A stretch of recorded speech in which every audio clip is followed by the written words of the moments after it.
Welcome to my do-it-yourself mug etching video. Warning, only follow this tutorial in an open, well-ventilated area. The process generates strong chlorine gas. Adult supervision is advised. Video creator is not responsible for any injury or damage from following this video. Okay, and here you see the mug with the template on it.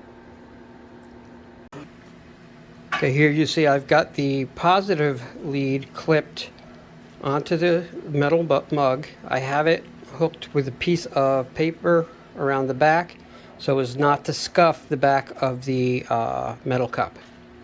So you can see that there. Most people use a 9-volt battery, which I don't have, so as you can see I've got a 12-volt battery pack, and that works very well. There you see the little cup with the mix of salt and water. And I'm just going to take my trusty Q-tip and stick that right in there. Just get some salt water on it. And now I've got the negative lead clipped to the Q-tip. And right now I'm just going to start. You can see the bubbling. That is the beginning of the etching process.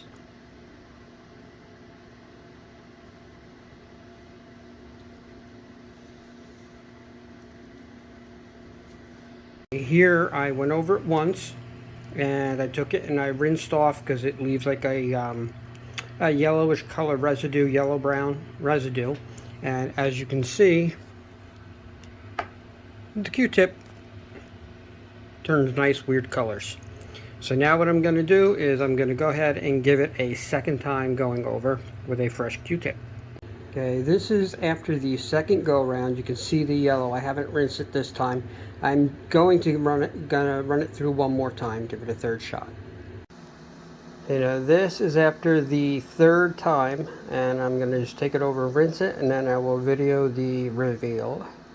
Okay, so now I'm going to peel this off like so. And by going over it the 3 times, it's definitely more visible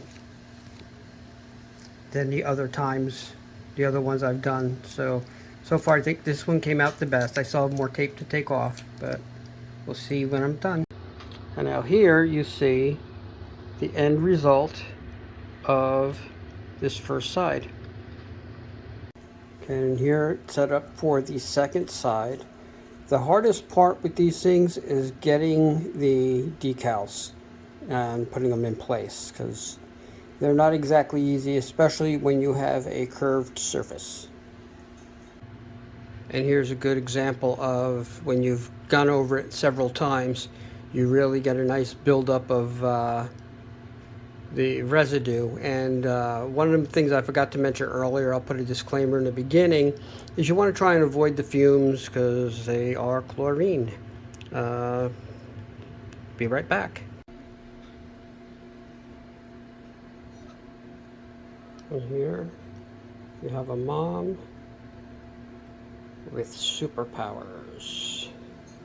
And on the other side is the first etching I did that says Bethany. So needless to say, she will not see this video. I probably won't post until after Mother's Day because I don't want her to see this.